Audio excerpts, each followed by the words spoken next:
pagkakalagay ng barangay Kota. At least ngayon, wala Guys, na yung China, oh. pagkakataon. Pipino. Pero nakakapagbigay tayo ngayon Isdang ng tira. Kamatis. Tsaka malunggay na gata. Yan tayo. Hapunam. Kaya may kapuso ko, hindi ko ako lang dapat binigay talaga ito. Malaking tulong sa aming barangay. Samantala, why naman si Kylie? Para sa anak. Kala ko yun ay susubilaan ko ay tinanap ko. Susubilan ko na maayos ang pag-rate niya. Patupad kaya ito. Kamatis. Yung mga dokumento hawak ng Senador Sherwin Gatchalian ang pangalan ng isang Chinese national na posibleng Gatang malunggay. Nung kagabi ko. Ilagay ko lang sa rep.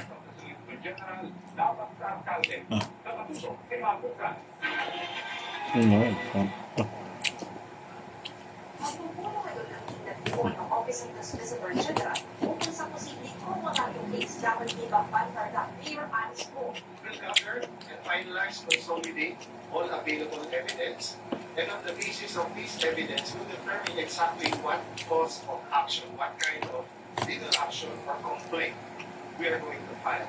Sabi ni Solicitor General Ignacio Guevara, ibang mo sabihin, criminal na kaso laban po. Kung merong corruption involved, kung merong violation of maybe gambling regulations and so forth and so on, or kung merong misconduct on your part, that's a totally different matter. Kung may possible criminal Sausaw sa suka. kung may possible misconduct on the part of the mayor, then we need that to the DILG.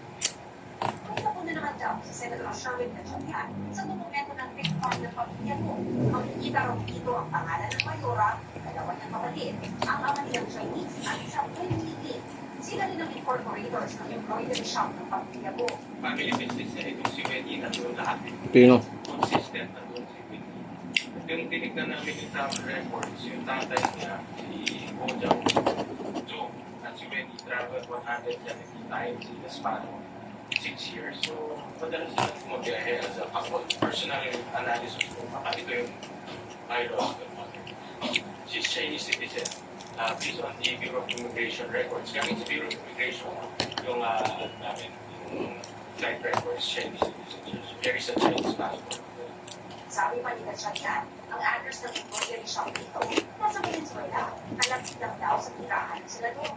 Kilala rin daw doon ang Nenili na ito. Itong taong si Kulengi Aljishu, parang pinapakilala ng nanay niya doon sa mga taga doon sa Venezuela. So, ako ang personal assessment ko, this might be the biological mother ni Alice ko. Kung totoong Chinese state ang ko, In our system, we follow the bloodline. Legal application na una-una yung mga documents na ginamit yung kanyang birth certificate. For example, passport niya, hindi na makikita Filipino yung kanyang passport. Yung candidacy niya, because nakasulat doon, are you a Filipino? Ang basis na yung birth certificate mo. sinusubukan pa namin kunin ang file dito. Pero kung nilang sinabi ng Mayora na ang Pilipinong kasama nila na si Emilian Yan ang kanyang ina. Ito rin na masulat sa kanyang birth certificate. Sabi pa ni Gatchalian, inutukol ito ang pagtinig ng sinabi pero kailangan daw kasi mapunto kung saan magaling ang 20 pisong in-interest sa tutuhak sa barda. Ngayon ba, itlakaan niya ang kita ng mga family business na para sa GMA Integrated News. At Gonzales Nakatuno, 24 oras.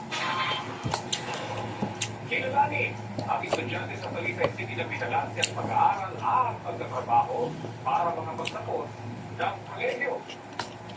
Sa pagbabalik yan ng 24 oras.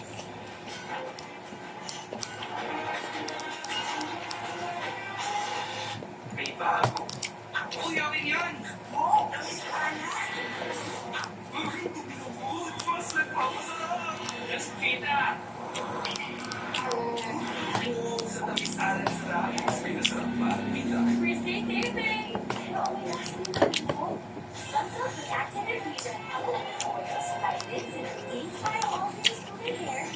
Sino guys, babay na.